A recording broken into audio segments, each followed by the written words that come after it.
I'm gonna say both. Okay. What I learned in college. So before I talk about college, I just want to talk about my senior year of high school. So in high school, I was extremely involved. I was in choir, I was in vocal ensemble, band, math tutoring club, honor society, music honor society, recycling club. Any club you name it, I probably joined it at one point or was involved in it or knew someone involved in it. I also went to a really diverse high school. At my high school, we had a lot of different races, a lot of different cultures, a lot of different sexual orientations. I learned a lot in high school, and I really liked the diversity, and I think that's the reason why I chose Rutgers, because I felt like Rutgers was my high school in a big scale. Every time I went to another college, it just didn't feel the same. So that's probably the reason why I chose Rutgers. I also had good grades. Now, I was the type of student, I told my mom in kindergarten, after the first day of school, Mom, you don't understand, kindergarten is so difficult. She literally laughed in my face, and I proceeded to tell her this first grade, second grade, third grade, all through high school, and she always gave me, Ronnie, you thought kindergarten was difficult. So while I had to work in school through literally kindergarten, I still managed to get good grades, because I knew if I put time into something, that eventually would pay off. I also had really close friends. A lot of my high school friends I still talk to, and they were just really great. Like, you're going to school with, graduating with around 100 people. Even if you're not close friends with everyone, you're going to know everyone that's in your class.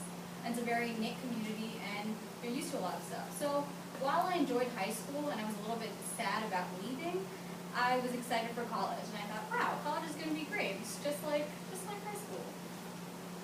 So, first semester. So, much to my surprise, while I felt like everyone around me was having so much fun, I couldn't help but feel so miserable and alone. It's like I was surrounded by all these people, trying to talk to people in my dorm, and I wasn't connecting. And I just felt like I was some weird alien for some reason. I was just not personable, and it just wasn't working out for me. And I struggled academically probably for the first time in my life. I was really just struggling. I took bio, chem, calc, XPOS first semester. When I applied to colleges, I had applied to occupational therapy programs, physical therapy programs, optometry programs. So I was like, this is probably the path that I want to go through. But then I decided to choose Rutgers because I was like, maybe on the off chance if I want to change my mind, I don't want to go to a small college. So literally within the first month of school, it's like, I'm not trying to do this. Probably on the last day I could withdraw from bio, I withdrew from bio and sobbed in the bathroom and called my mom. I was like, Mom, I'm a complete failure. I don't know what I'm doing in college. And I felt guilty about feeling miserable in college because I'm like, I should be having a great time. I'm literally living on campus. I have all these resources. Why am I so miserable? And I just didn't have fun. No matter how many parties you go to on College Ave when you're a freshman, if you're inherently miserable, they're not going to help. They're just going to waste your time. They're going to feel bad about it in the morning. I really wanted to transfer out of Rutgers. I just thought, man, this school was too big for me. Came from a small high school. Can't do it. I'm just not used to it. I need to get out of here. I hate this place. So, figured I had two options. I could either keep on doing the same thing and expect different results, or I could try to change things. So, first, I started talking to people. Obviously, the people in my dorm I felt like I wasn't connecting with, so I reached out to some of my high school friends that came to Rutgers and told them about my problems. Like, what's wrong with me? There's something wrong with me. Why am I not having fun? Why are you having fun?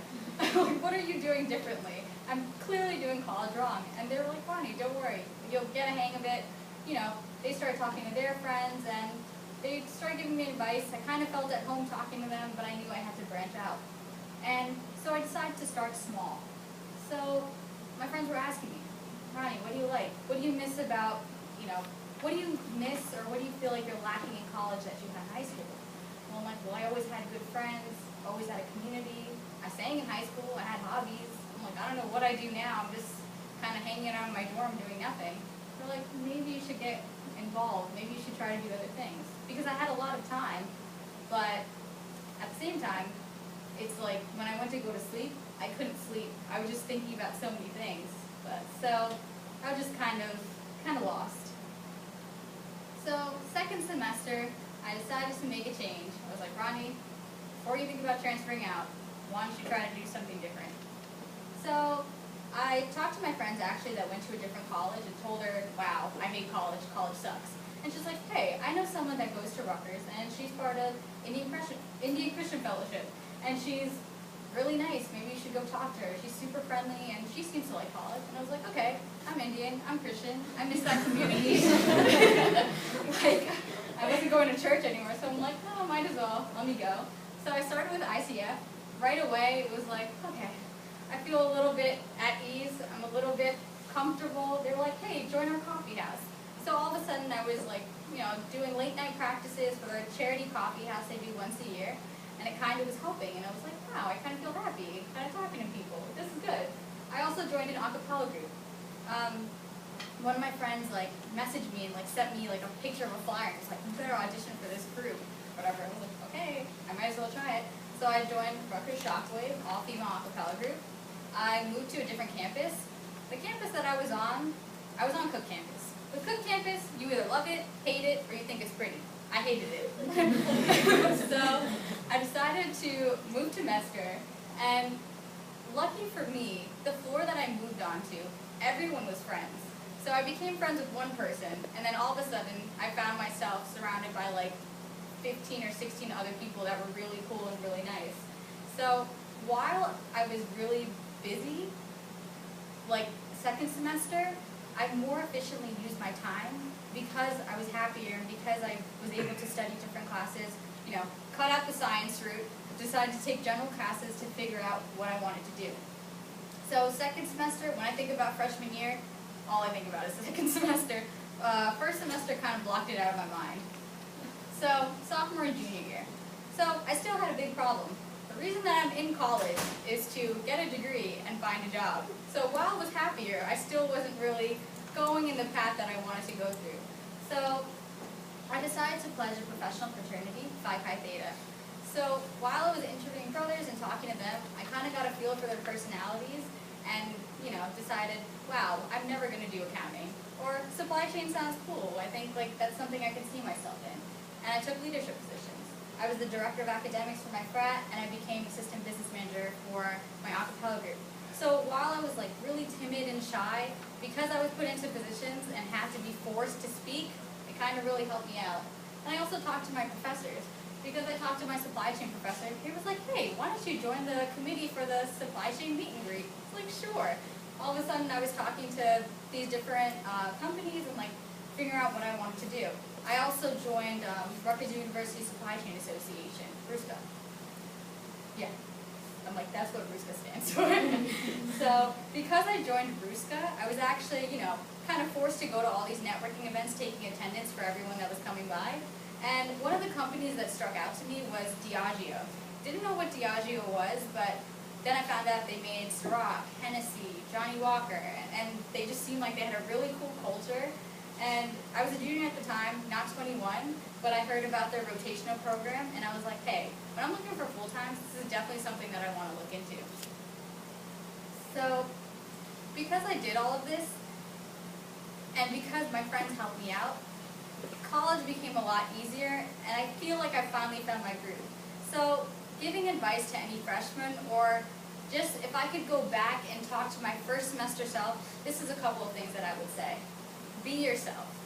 First semester, I tried so hard to please so many people. I was literally the nicest I could ever be, and that's when people stepped on me the most, and people were the most mean to me, because I wasn't being genuine, and I wasn't being myself. There's a quote saying, even if you're the ripest peach, there's someone that's not going to like peaches. So stop trying.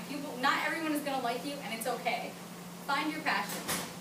Everyone has something that they're passionate about and that they have hobbies with. And I think if you go towards that direction, you're probably going to be the most successful. And talk to people.